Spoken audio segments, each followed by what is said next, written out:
Hello guys, आज हम देख रहे हैं एक्सरसाइज 6.5 का क्वेश्चन 6। गाइस क्वेश्चन 6 शुरू कराने से पहले मैं आपको एक चीज़ बताना चाह रहा था कि गाइस जो ये मेरी वेबसाइट है ना www.subjectteacher.in, ये गाइस लाइव हो चुकी है। इसमें गाइस मैंने ना आपके लिए बहुत सारे मोटिवेशनल आर्टिकल्स लिखे हैं। अभी तो वैसे 3 या 4 ही लिखे हैं, इसके बाद मैं और भी लिखूंगा। ठीक है, उसमें मैंने क्या क्या लिखा है, जैसे लिखा मैंने how to improve your mathematics.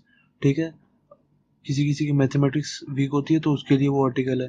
कईयों के लिए मैंने लिखा how to improve your concentration. ठीक है, और एक और लिखा हुआ how to improve your communication skills. ठीक है, ऐसे मैंने बहुत सारे लिखे हैं और भी लिखूंगा। ठीक है, आप वहाँ पे जाके पढ़ सकते हो उन्हें। और अगर गैस अच्छे लगे तो ना, आर्टिकल्स के नीचे एक जगह होती है कमेंट करने की। ठीक है, वहाँ पे आपको कमेंट करके बता देना कि मतलब कैसे लगे, अच्छे लगे या मतलब सही नहीं लगे आर्टिकल्स। ठीक है, मैंने आपके लिए बहुत मेहनत से वो लिखे हैं। ठीक है, तो अब गाइस देखते हैं एक्सरसाइज 6.5 का क्वेश्चन 6। क्वेश्चन 6 क्या कह रहा है गाइस, कह रहा है ABC is an equilateral triangle of side 2a। तो इक्विलेटरल ट्रायंगल कह रहा है, तो इक्विलेटरल ट्रायंगल के बारे में तो सबको पता ही होगा। इक्विलेटरल ट्रायंगल वो होता है जिसकी तीनों साइड इक्वल होती हैं। ठीक है, तो ये भी 2a, ये भी 2a, ये भी 2a, क्योंकि उसने साइड दी हुई है हमें। ABC is an equilateral triangle of side 2a। ठीक है, साइड 2a मतलब इक्विलेटरल ट्रायंगल की साइड टू एक 2a दी हुई है, मतलब उसकी तीनों साइड इक्वल है, तो तीनों साइड 2a होंगी। ठीक है, तो फिर कह रहा है find each of its altitudes. Altitudes होती हैं गाइस परपेंडिकुलर। ठीक है, जो परपेंडिकुलर हम खींचते हैं ना उसको ऑल्टीट्यूड कहते हैं। तो इसके टोटल कितने ऑल्टीट्यूड बनेंगे, एक यहाँ से लेके यहाँ तक, यहाँ से लेके यहाँ तक, यहाँ से लेके यहाँ तक। ठीक है, एक तो बनेगा ये देखो यहाँ से लेके यहाँ तक। ठीक है, ऐसे एक यहाँ से लेके यहाँ तक भी बनेगा और एक यहाँ से लेके यहाँ तक भी बनेगा। ठीक है, और गाइस अब देखो इक्विलेटरल ट्रायंगल की एक और प्रॉपर्टी होती है। क्या होती है कि जो जितने भी ऑल्टीट्यूड्स होते हैं ना इक्विलेटरल ट्रायंगल में, जितने भी ऑल्टीट्यूड्स होते हैं, ठीक है, चाहे आप यहाँ से बना दो, चाहे आप यहाँ से बना दो, चाहे आप यहाँ से बना दो, ठीक है, वो सारे इक्वल होते हैं। तो मतलब हमें एक की लेंथ निकालनी है और नहीं निकालनी। ठीक है, बस हमने एक की लेंथ निकाल ली ये वाले ऑल्टीट्यूड की, तो हमारी यहाँ से लेके जो यहाँ तक ऑल्टीट्यूड होगा उसकी भी लेंथ आ जाएगी, यहाँ से लेके यहाँ तक ऑल्टीट्यूड होगा उसकी भी लेंथ आ जाएगी। ठीक है, तो हमें एक ही ऑल्टीट्यूड की लेंथ निकालनी है, बस ये वाली इसकी हम निकाल लेते हैं। ठीक है, इसको नाम दे देता हूँ ए, इसको दे देता हूँ बी, इसको दे देता हूँ सी, और इसको दे देता हूँ यहाँ पे डी। ठीक है, और ये पूरे की लेंथ 2 है। अब देखो, अब गाइस इस क्वेश्चन को करने के ना दो तरीके हैं। ठीक है, अब देखो सबसे पहले क्या, आप सबसे पहले सोचो कि मुझे ऑल्टीट्यूड की लेंथ निकालनी है, मतलब मुझे ये निकालना है एडी। ठीक है, और ये परपेंडिकुलर दिया हुआ है। ठीक है, ऑल्टीट्यूड मतलब परपेंडिकुलर होता है। तो मैंने सोचा एडी की लेंथ मैं कैसे निकालूं। एक तो पाइथागोरस थ्योरम से मैंने कहा कि अगर मेरे को ये वाली देखो हाइपोटेन्यूज दी हुई है और मुझे किसी तरह ये मिल जाए ना, बीडी मिल जाए, तो मैं एडी निकाल लूंगा। फिर मैं पाइथागोरस थ्योरम निकालूंगा, ये वाली हाइपोटेन्यूज का स्क्वायर इज इक्वल टू ये वाली साइड का स्क्वायर प्लस ये वाली साइड का स्क्वायर। ठीक है, हाइपोटेन्यूज हाइपोटेन्यूज ये वाला पाइथागोरस थ्योरम लगा के मैं सॉल्व कर लूंगा। पर मुझे ये वाली साइड नहीं दी हुई बीडी, तो फिर मैंने सोचा मैं क्या करूं। अब गैस इसको देखो, इस क्वेश्चन को करने के दो तरीके मैंने आपको बताया। तो पहला तो मैं आपको थोड़ा सा ना, वो थोड़ा तरीका लॉन्ग है वो वाला बताऊंगा, फिर थोड़ा शॉर्ट तरीका बताऊंगा। ठीक है, आपको दोनों देखने हैं। ठीक है, थोड़ा सा जो लॉन्ग तरीका है वो क्या तरीका है, देखो सबसे पहले मैं ट्रायंगल लूंगा A B D and A C D. ठीक है, in triangle A B D and triangle A C D. अब इन दोनों ट्रायंगल को ना मैं कॉन्ग्रुएंट प्रूव कर दूंगा, इन दोनों को कॉन्ग्रुएंट प्रूव कर दूंगा, तो ये साइड मेरी इसके इक्वल आ जाएगी। ठीक है, तो अब देखो इन दोनों को कॉन्ग्रुएंट प्रूव करूंगा, कैसे प्रूव करूंगा, देखो A B is equal to A C है, टू ए है, तो A B is equal to A C. ठीक है, साइड ऑफ, या तो लिख दो ईच टू है, या तो लिख दो साइड ऑफ इक्विलेटरल ट्रायंगल। ठीक है, साइड ऑफ इक्विलेटरल ट्रायंगल। ठीक है, कुछ भी लिख सकते हो। एक तो ये आ गया हमारा, फिर एक हमें ये वाला एंगल भी 90 डिग्री है, ये वाला एंगल भी 90 डिग्री है। ठीक है, तो angle A D B is equal to A D C, angle A D C. ठीक है, क्या लिखेंगे, ईच 90 डिग्री रीजन में। ठीक है, फिर अब मैंने कहा कि एक ये आ गई, राइट आ गया, हाइपोटेन्यूज आ गई, और ये कॉमन, ये देखो ये वाली साइड दोनों ट्रायंगल के बीच में कॉमन है, तो राइट हाइपोटेन्यूज साइड से मेरे ट्रायंगल कॉन्ग्रुएंट हो गए दोनों। ठीक है, A D is equal to A D, क्या लिखेंगे, कॉमन। ठीक है, तो अब मेरा triangle A D B is congruent to triangle ADC, ठीक है, कौन से क्राइटेरिया से, right hypotenuse side, right hypotenuse और साइड, ठीक है। तो मेरे ये दोनों टनल कॉम्पोनेंट प्रूव हुए, तो BD is equal to DC आ गया मेरा, BD is equal to DC। तो अब देखो BD प्लस DC कितना है, 2A है, पूरी ये साइड हमारे को 2A दी हुई है, ठीक है। BD plus DC is equal to 2A है, और इस वाली इक्वेशन से यह हमारा CPCT लिखेंगे, यहाँ पे CPCT से आया है, CPCT से, ठीक है, रीजन में लिखना होता है। तो इसको मैं फर्स्ट मान लेता हूँ जैसे, तो BD plus DC is equal to 2A है, यहाँ पे BD plus DC is equal to 2A, क्योंकि पूरा ये 2 है, सारी साइड, ये पूरी साइड 2A है ना, पूरी की पूरी, तो BD plus DC is equal to 2A। अब BD और DC इक्वल है, तो मैं BD और DC इक्वल है, तो मैं DC की जगह BD लिख देता हूँ, कोई दिक्कत नहीं है, ठीक है। BD plus BD is equal to 2A, ठीक है। अब 2BD, BD प्लस BD कितना हो गया, 2BD is equal to 2A, तो 2A से मैं 2A कैंसिल कर दूंगा, सॉरी 2 से 2 कैंसिल कर दूंगा, ठीक है। तो BD कितना आ गया मेरा, A, ठीक है। तो ये BD हमारा A आ गया, और ये BD A आ गया, तो DC, BD और DC इक्वल है, तो ये भी A आ जाएगा, ठीक है। अब मेरी ये वाली साइड भी आ गई, देखो ये A आ गई, ये 2A आ गई, तो मैं AD निकाल लूंगा, मुझे हाइट ऑफ ऑल्टीट्यूड ही तो निकालनी है, ठीक है, या लेंथ ऑफ ऑल्टीट्यूड कह लो, लेंथ ऑफ ऑल्टीट्यूड ही तो निकालनी है, तो बस मेरी निकल जाएगी, देखो AD का स्क्वायर, सॉरी AB का स्क्वायर, AB का square is equal to BD का स्क्वायर प्लस AD का स्क्वायर प्लस AD का स्क्वायर, ठीक है, by Pythagoras theorem, by PT भी लिख सकते हैं, ठीक है, सबको पता होता है पाइथागोरस थ्योरम है। तो AB कितना है मेरा, 2A का स्क्वायर, 2A, AB का स्क्वायर 2A का square is equal to BD कितना है मेरा, A खाली, A का स्क्वायर प्लस AD मुझे निकालना है, ठीक है। तो अब ये 2A का स्क्वायर कितना हो गया, 2 का स्क्वायर 4, और A का स्क्वायर A स्क्वायर, अब ये A स्क्वायर इस साइड ले जाऊँ तो माइनस A स्क्वायर हो जाएगा, ठीक है, इज इक्वल टू AD का स्क्वायर, ठीक है। A स्क्वायर में इस साइड ले गया ना, तो 4A स्क्वायर में से A स्क्वायर माइनस हुआ तो कितना है, 3A square is equal to AD का स्क्वायर, ठीक है। तो अब देखो, अब AD का स्क्वायर, अब यहाँ से मैं स्क्वायर हटाऊंगा तो दूसरी साइड रूट लग जाएगा, ठीक है। तो असली में ये अब AD इज इक्वल टू, ये रूट हटा दिया इसके आगे से, इसको स्क्वायर हटा दिया, तो सामने वाले के क्या आ जाएगा, रूट आ जाएगा, ठीक है, 3A का स्क्वायर, ठीक है। ऐसे आ गया, दूसरी साइड यहाँ से स्क्वायर हटाया तो दूसरी साइड रूट आ जाता, मैंने आपको बताया था पहली क्लासेस में भी, ठीक है। तो ये रूट आ गया, तो ये क्या, अब इसको खोल के लिखेंगे तो क्या हो जाएगा, √3 इंटू में √A का स्क्वायर, ठीक है। हम इसको ऐसे लिख सकते हैं, 3A का स्क्वायर है जैसे, तो इसको मैंने खोल कैसे लिख दिया, रूट इसके भी नीचे लगा दिया और रूट इसके नीचे भी लगा दिया, ठीक है।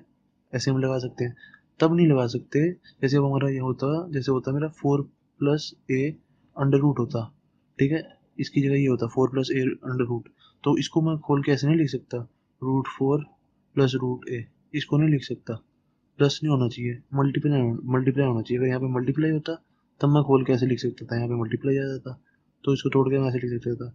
तो अगर यहाँ पे प्लस है तो प्लस में नहीं कर सकते, ठीक है, हम ऐसे तोड़ नहीं सकते, अब यहाँ पे मेरा मल्टीप्लाई तो है, ये 3 के बाद मल्टीप्लाई होगा, 3 इंटू में A स्क्वायर 3A स्क्वायर, ठीक है। तो ये √3 इंटू में A स्क्वायर आ गया, स्क्वायर से रूट में काट दूंगा, ठीक है। तो आंसर कितना आ गया मेरा, √3 है, दैट्स इट, ठीक है। AD आ गया मेरा √3 है, ये मेरा आंसर आ गया। अब गाइस ये तो था थोड़ा, जो मतलब असली जो हमारा मेन तरीका वो यही तरीका है, ठीक है। अब ये गाइस जो छोटा तरीका है वो मैं आपको बताता हूँ, ये वो गाइस कई बार ना टीचर गलत कर देते हैं, ये छोटा तरीका जो होता है, ठीक है, इसलिए मैंने आपको पहले यही वाला तरीका बताया, ठीक है। अब अपने टीचर से पूछ सकते हो कि सर या मैम हम ऐसे कर सकते हैं, तो अगर वहाँ गएंगे तो आप ठीक है कर लेना, जो मैं छोटा तरीका बता रहा हूँ। छोटा तरीका क्या है, छोटा तरीका है, जैसे देखो, अब ये हमारी जो ऑल्टीट्यूड है ना, ये ऑल्टीट्यूड, ठीक है, जो ऑल्टीट्यूड होती है, इक्विलेटरल ट्रायंगल की जो ऑल्टीट्यूड ऑल्टीट्यूड जहाँ पे लगती है ना, वो हमेशा जो बेस पे लगती है ना उसको 2 पार्ट्स में बांट देती है, ठीक है। Altitudes always bisect the base, ठीक है, of the equilateral triangle, altitude always bisect the base of equilateral triangle. अब आप कहोगे इसका क्या मतलब हुआ, ये क्या कर रहे हो। अब देखो, अब मैंने कहा था BD equal to D C, हाँ ये। अब इतना यहाँ तक जो मैंने किया था ना, वो मैंने एक ही लाइन में हो गया मेरा, कि मैं B D equal to D C लाया था। B D equal to D C लाया तो मेरा ए इक्वल टू ए आया यहाँ पे। ठीक है, अब मैंने सीधा यहाँ पे एक ही लाइन में लिख दिया, altitudes always bisect the base of equilateral triangle. जो मेरा ऑल्टीट्यूड होता है ना, वो हमेशा जिस बेस पे होता है, ठीक है, उसको टू पार्ट्स में बांट देता है इक्विलेटरल ट्रायंगल में सिर्फ। ठीक है, तो मैं यहाँ पे फिर इसके बाद लिखूंगा hence hence B D plus B D is equal to D C, सीधा लिख दिया मैंने, hence B D is equal to D C. ठीक है, इस ये लाइन लिखने के बाद सीधा ये लिख सकता हूँ मैं। ठीक है, अब कई मैडम जो सर होते हैं वो कहते हैं कि नहीं इसी बड़े तरीके से करो, ये छोटे तरीके से नहीं करना। ठीक है, अब यहाँ पे मेरा सीधा direct B D equal to D C आ गया, तो मेरे इतने स्टेप कट के सीधा ये कर दिया मैंने। अब इसके बाद बाकी सारा ऐसे का ऐसे ही है। ठीक है, तो बस यही था थोड़ा सा अलग। ठीक है, इतनी इतनी चीज की जगह हम ये भी लिख सकते हैं, altitude always bisect the base of equilateral triangle. ठीक है, ये प्रॉपर्टी होती है इक्विलेटरल ट्रायंगल की, है ऑल्टीट्यूड की। ठीक है, आप चाहो तो आपको ये समझ आ गया तो आप ऐसे करो बिल्कुल। आप क्यों ऐसे मतलब गलत तरीके से करते हो, छोटे तरीके से, मतलब गलत नहीं है तरीका, ये छोटा तरीका है वैसे। ठीक है, तो क्वेश्चन 6 हो गया हमारा कंप्लीट। अब गाइस देखते हैं क्वेश्चन 7। क्वेश्चन 7 क्या कह रहा है गाइस, कह रहा है prove that the sum of squares of sides of rhombus is equal to the sum of squares of its diagonals. ठीक है गाइस, मैं समझाता हूँ। कह रहा है जैसे ये कोई रोम्बस है। रोम्बस गाइस वो होता है जिसकी चारों साइड इक्वल होती हैं, पर वो स्क्वायर नहीं होता। ठीक है ना, वो थोड़ा टेढ़ा होता है। स्क्वायर क्या, रोम्बस क्या होता है, उसकी सारे चारों साइड इक्वल होती हैं, जैसे ये साइड इक्वल टू ये साइड इक्वल टू ये साइड इक्वल टू ये साइड। अब आप कहोगे वो तो स्क्वायर की भी होती है, जैसे कोई स्क्वायर है इसकी भी चारों साइड इक्वल होती है। पर रोम्बस और स्क्वायर में इतना यही फर्क होता है कि रोम्बस के ये वाले एंगल ना 90 डिग्रीज नहीं होते, और स्क्वायर के सारे एंगल 90 डिग्रीज होते हैं। ठीक है, बस इतना फर्क होता है रोम्बस और स्क्वायर में। तो ये ए बी सी और डी ले लिया मैंने, और ये कह रहे हैं रोम्बस है, और ये डायगोनल्स बना दिए मैंने इसके। अब टू प्रूव करने के लिए हमें क्या कह रहा है, सबसे पहले तो हमें गिवन दिया हुआ है। गिवन कह रहा है कि हमारा ए बी सी डी एक रोम्बस है। ठीक है, ये हमारा गिवन है, गिवन हो गया हमारा। तो अब टू प्रूव करने के लिए क्या कह रहा है, टू प्रूव करने के लिए कह रहा है हमें कि जो इसकी चारों साइड का सम का स्क्वायर है ना, देखो ए बी का स्क्वायर प्लस बी सी का स्क्वायर प्लस सी डी का स्क्वायर प्लस ए डी का स्क्वायर। ठीक है, बी सी का स्क्वायर प्लस सी डी का स्क्वायर प्लस ए डी का स्क्वायर। कह रहा है वो जो इक्वल होता है ना, वो इक्वल होता है square of sum of its diagonals, मतलब ए सी का स्क्वायर प्लस बी डी का स्क्वायर प्लस बी डी का स्क्वायर, इसके इक्वल होता है चारों साइड्स के सम का स्क्वायर, चारों साइड्स के स्क्वायर का सम। ठीक है, सबका स्क्वायर का सम इज इक्वल टू होता है डायगोनल्स के स्क्वायर का सम को, सम के। ठीक है, डायगोनल्स का स्क्वायर कर दिया और उसका सम कर दिया, इसके इक्वल होता है। ये क्वेश्चन में कह रहा है कि ये टू प्रूव करो, ये प्रूव करो। अब मैंने सोचा ये कैसे करूंगा मैं। सबसे पहले मैंने दिमाग लगाया, जो रोम्बस होता है उसकी चारों साइड इक्वल होती हैं, सबसे पहली बात तो ये। तो मैंने सबसे पहले इसको ऐसे लिख दिया। ठीक है, दूसरा क्या होता है, एक रोम्बस की एक और प्रॉपर्टी होती है। ठीक है, ये भी याद करने वाली है, रोम्बस की, स्क्वायर की, रेक्टेंगल की। ठीक है, सबकी यही प्रॉपर्टी होती है, रेक्टेंगल की नहीं, रोम्बस की, स्क्वायर की, जिसकी भी चारों साइड इक्वल होती है ना, उसकी एक प्रॉपर्टी होती है, पता है क्या, जो उसके डायगोनल्स होते हैं ना, डायगोनल्स होते हैं जो, वो हमेशा 90 डिग्री पे बाइसेक्ट करते हैं। ठीक है, मतलब कि जो ये है ना, ये इसको ओ मान लेते हैं, ओ। ये जो ओ है, ए ओ परपेंडिकुलर होता है बी डी के, सी ओ परपेंडिकुलर होता है बी डी के, ऐसे बी ओ परपेंडिकुलर होता है ए सी के। ठीक है, मतलब यहाँ पे सारे 90 डिग्रीज एंगल बन रहे होते हैं। ठीक है, एक ये प्रॉपर्टी होती है इसकी। तो अब मेरे 90 डिग्रीज मेरे को पता लग गया, सारे एंगल 90 डिग्रीज होते हैं। तो मतलब मेरा, मुझे समझ आ गया कि अब ये पाइथागोरस थ्योरम से हो सकता है, क्योंकि स्क्वायर स्क्वायर आ रहे हैं सब में। ठीक है, जब भी सब में स्क्वायर स्क्वायर आ रहे होते हैं ना, तो मैं दिमाग लगाता हूँ ये ना पाइथागोरस थ्योरम से कुछ और होना चाहिए, क्योंकि पाइथागोरस थ्योरम हमारी ऐसी होती है कि इसका square is equal to A B का स्क्वायर प्लस बी सी का स्क्वायर, ऐसे हमारे इज इक्वल टू आएगा यहाँ पे। ठीक है, ये हमारी कुछ पाइथागोरस थ्योरम होती है, सब में स्क्वायर होता है। तो मैंने कहा ये भी कुछ पाइथागोरस थ्योरम से ही होना चाहिए। तो सबसे पहले मैंने फिर सोचा कैसे करता हूँ। सबसे पहले मैंने ना जैसे ये वाला ट्रायंगल लिया डी ओ सी। ठीक है, इन ट्रायंगल DOC। DOC मैंने ट्रायंगल लिया, मैंने देखा ये वाला राइट एंगल है यहाँ पे DOC ट्रायंगल में, ये इतना पार्ट ये राइट एंगल है ना, ये वाला, ये देखो ये राइट एंगल है, ये राइट एंगल है, तो फिर इसके सामने वाला हाइपो हो गया, ठीक है, CD हमारी हाइपो हो गई, तो मैं क्या लिखूंगा, CD का square is equal to DO का स्क्वायर प्लस OC का स्क्वायर, ठीक है, DO का स्क्वायर प्लस OC का स्क्वायर, ठीक है।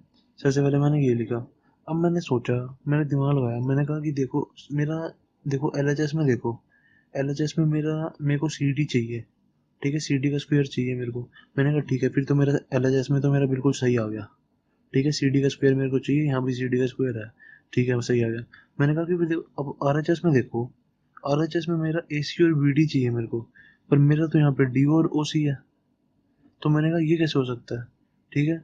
अब भाई जितने भी पैरेललोग्राम्स होते हैं, रोम्बस, स्क्वायर, जितने भी होते हैं ना, सबकी एक प्रॉपर्टी होती है कि उसके डायगोनल्स जो होते हैं ना, रोम्बस के, स्क्वायर के, ठीक है, पैरेललोग्राम के, सबके डायगोनल्स जो होते हैं ना वो बाइसेक्ट करते हैं, ठीक है।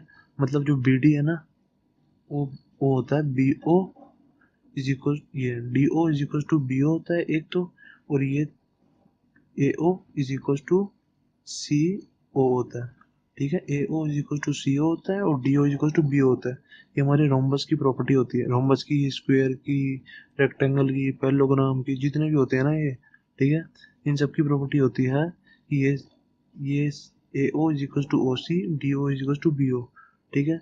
इसका रीजन क्या होता है कि diagonals of rhombus bisect each other, ठीक है। तो अब देखो, अब अब मेरे को समझ आ गया, DO की जगह, अगर ये जैसे DO है, ठीक है, और ये OB है, मैं DO की जगह क्या लिख सकता हूँ, DO की जगह मैं 1/2 BD लिख सकता हूँ, खाली DO की जगह 1/2 BD, ठीक है, इसका होल स्क्वायर, सिर्फ मैंने DO की जगह लिखा है, ये DO है, ये OC है, सिर्फ DO की जगह। क्यों मैंने लिखा है, क्योंकि देखो DO is equal to OB है। अब देखो ऐसे देखो आप, BD is equal to DO plus BO है, ठीक है। अब अब देखो क्या करूँगा मैं DO BO को, जो ये BO है ना, ये BO को भी DO लिख दूंगा, क्योंकि ये दोनों तो इक्वल है, DO और BO, ठीक है। तो इसको क्या लिख दूंगा, BD is equal to DO plus DO, BO की जगह भी मैंने DO लिख दिया, BO की जगह भी मैंने DO लिख दिया, क्योंकि ये दोनों तो इक्वल ही हैं, ठीक है। तो BO की जगह DO लिख दिया, तो ये कितना आ गया, DO प्लस DO 2DO, ठीक है, और ये BD, तो BD is equal to 2DO आ गया, तो DO कितना आ गया यहाँ से, 1/2 BD, ठीक है, 1/2 BD आ गया। जब भी मुझे दो इक्वल दिए होते हैं ना, तो मैं सीधे लिख देता हूँ, DO DO क्या होगा, 1/2 BD का आधा ही तो है, क्योंकि ये दोनों तो इक्वल है, ये इज इक्वल टू ये है, तो BD का आधा क्या होगा, DO, तो मैंने सीधा लिख दिया यहाँ पे 1/2 BD। चाहे आप ऐसे करके देख लो, 1/2 BD is equal to DO, ठीक है। तो मैंने देखा, मैंने ये इसलिए लिखा है क्योंकि मुझे RHS में मेरे को DO तो कहीं दिख ही नहीं रहा, ना OC दिख रहा है, तो मेरे को और कुछ लिखना पड़ेगा। तो अब मैंने देखा, मैंने ऐसे लिख के देखा, मेरे को, मैंने कहा कि हाँ BD मेरा आ रहा है यहाँ से, देखो RHS में BD है, और मेरा इधर भी RHS में BD आ रहा है, और यहाँ पे CD का स्क्वायर ही चल रहा है अभी, ठीक है। अब OC का स्क्वायर भी मैं ऐसे लिखूंगा, प्लस OC क्या है हमारा ये, ठीक है, OC की जगह क्या लिख सकता हूँ मैं, 1/2 AC, 1/2 AC, अब स्क्वायर है तो यहाँ पे स्क्वायर लगा दूंगा, ठीक है। OC की जगह खाली मैंने AC का आधा लिखा, क्योंकि ये AO is equal to OC है, ये दोनों तो इक्वल है, ऐसे इसी की तरह जैसे आप कर सकते हो, नहीं तो मैं तो डायरेक्टली लिखता हूँ हमेशा कि OC is equal to half of AC, AC का आधा ही तो है OC, ठीक है, तो 1/2 AC लिख दिया मैंने यहाँ पे। फिर आगे क्या करेंगे, इज इक्वल टू, अब इसको खोल देंगे पूरा स्क्वायर, 1/2 का स्क्वायर क्या होगा, 1/4 BD का स्क्वायर, ठीक है, प्लस 1/4 AC का स्क्वायर, ठीक है, इधर CD का स्क्वायर ही रह जाएगा ये, ठीक है। बस अब गाइस देखो क्वेश्चन खत्म होने जा रहा है बिल्कुल। अब CD का स्क्वायर इज इक्वल टू, अब इसमें भी 1/4 है, इसमें भी 1/4 है, तो 1/4 कॉमन ले लूंगा मैं, ठीक है, 1/4 कॉमन ले लिया, BD का स्क्वायर प्लस AC का स्क्वायर, ठीक है, 1/4 दोनों में से कॉमन ले लिया। अब इसको खोल के, इसको 4 को इधर ले जाऊंगा, ठीक है, क्रॉस मल्टीप्लाई कर दूंगा ना, ऐसे 4 को ऊपर ले गया, 4 CD का square is equal to B D का स्क्वायर प्लस ए सी का स्क्वायर, ठीक है। ये फर्स्ट इक्वेशन आ गई हमारी, ठीक है। अब देखो क्या, अब मेरा क्या है, 4cd का square is equal to B D का स्क्वायर प्लस ए सी का स्क्वायर, ठीक है। अब मैंने सबसे पहले क्वेश्चन शुरू करने से पहले सबसे पहले क्या लिया था, इन ट्रायंगल डी ओ सी, ठीक है। सिर्फ मैंने डी ओ सी ट्रायंगल लिया था। अब ऐसे ही हम ए ओ डी ट्रायंगल ले लेंगे, ऐसे ही ए ओ बी ट्रायंगल ले लेंगे, ऐसे ही बी ओ सी ले लेंगे, सबका आंसर यही आएगा। तो मैं क्या लिखूंगा, सिमिलरली 4AD का स्क्वायर, 4AD का square is equal to BD का स्क्वायर प्लस AC का स्क्वायर, ठीक है। अब ऐसे ही सिमिलरली हो जाएगा मेरा, AD हो गया, फिर हो जाएगा BC, 4BC का square is equal to, diagonals वही रहेंगे, BD का स्क्वायर प्लस AC का स्क्वायर, ठीक है। फिर क्या आएगा, AB रह गया, 4AB का square is equal to BD का स्क्वायर प्लस AC का स्क्वायर, ठीक है। अब हम ये दोबारा सब कुछ ऐसे नहीं करेंगे जैसे दोबारा किया, हम फिर सीधा डायरेक्ट सिमिलरली लिख देते हैं, ठीक है। ये सेकंड, ये थर्ड, ये फोर्थ, हम सिमिलरली लिख देते हैं, पर हमारा क्वेश्चन तो फिर कम से कम भी 20-25 मिनट ले जाएगा अगर हम सिमिलरली नहीं लिखेंगे, इतनी चीज़ बार बार दोबारा करते रहेंगे। अगर आप करके देखना चाहो तो कर सकते हो, आंसर यही आएगा, 4AD का square is equal to AC का स्क्वायर प्लस BD का स्क्वायर, 4BC का square is equal to A square plus A square, ठीक है। तो इसलिए मैंने सिमिलरली लिख दिया। RHS हमारा सेम ही रहता रहेगा, तो और हमारी साइड बदलती रहेंगी, सबसे पहले CD थी, फिर AD, फिर BC, फिर AB, ये सारी आ जाएंगी, ठीक है। अब क्या होगा, अब देखो क्वेश्चन खत्म हो गया बिल्कुल। अब मैं कर दूंगा ऐड 1 2 3 और 4, add equation 1, 2, 3, 4, that's it, question खत्म होने जा रहा है। अब देखो 4CD का स्क्वायर प्लस 4AD का स्क्वायर प्लस 4BC का स्क्वायर प्लस 4AB का square is equal to BD का स्क्वायर प्लस AC का स्क्वायर, फिर प्लस BD का स्क्वायर। अभी देखो सब एक जैसे प्लस हो रहे हैं, चलो अगले स्टेप में करता हूँ, प्लस BD का स्क्वायर प्लस AC का स्क्वायर प्लस BD का स्क्वायर प्लस AC का स्क्वायर। अब ये कितना आ जाएगा, इस वाले स्टेप, इतनी वाली चीज़ में से मैं 4 कॉमन ले लूँगा क्योंकि चारों में 4 है, ठीक है। तो 4 कॉमन ले लिया, क्या बचेगा, CD का स्क्वायर प्लस AD का स्क्वायर प्लस BC का स्क्वायर प्लस AB का स्क्वायर, ठीक है। इतना मेरा बचा इज इक्वल टू, अब इन सबको प्लस कर दूंगा, BD प्लस BD 2BD, नहीं देखो BD, 1BD 2BD 3 और ये 4 BD का स्क्वायर, ठीक है, प्लस 1AC 2AC 3AC और 4AC, 4AC का स्क्वायर, ठीक है। अब इसको भी इधर कॉमन ले लूँगा मैं, 4BD का स्क्वायर प्लस AC का स्क्वायर, ठीक है। 4 कॉमन ले लिया इन दोनों में से। अब ये ऐसे कैसे लिख देंगे, नीचे CD का स्क्वायर प्लस AD का स्क्वायर प्लस BC का स्क्वायर प्लस AB का स्क्वायर। अब इधर 4 से 4 काट दूंगा, दैट्स इट, हमारा आंसर आ गया।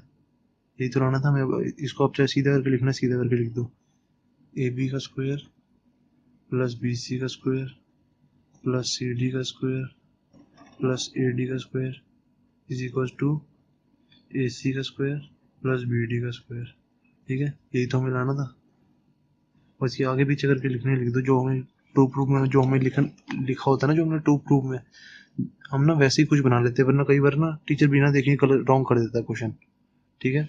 यहाँ ये भी सही है, यहाँ भी हम छोड़ सकते हैं, CD का square is equal to AD का स्क्वायर प्लस, ये इस वाले स्टेप पे भी हम छोड़ सकते हैं, बट जो हमने ट्रू प्रूफ में लिखा है ना, वही करके छोड़ा करो, उसमें टीचर को भी कई बार गलती नहीं होती, वरना टीचर कई बार ना ऐसे देखता है कि टू प्रूफ में तो ये हमारा है ही नहीं, सीधा क्रॉस कर देता है, ठीक है।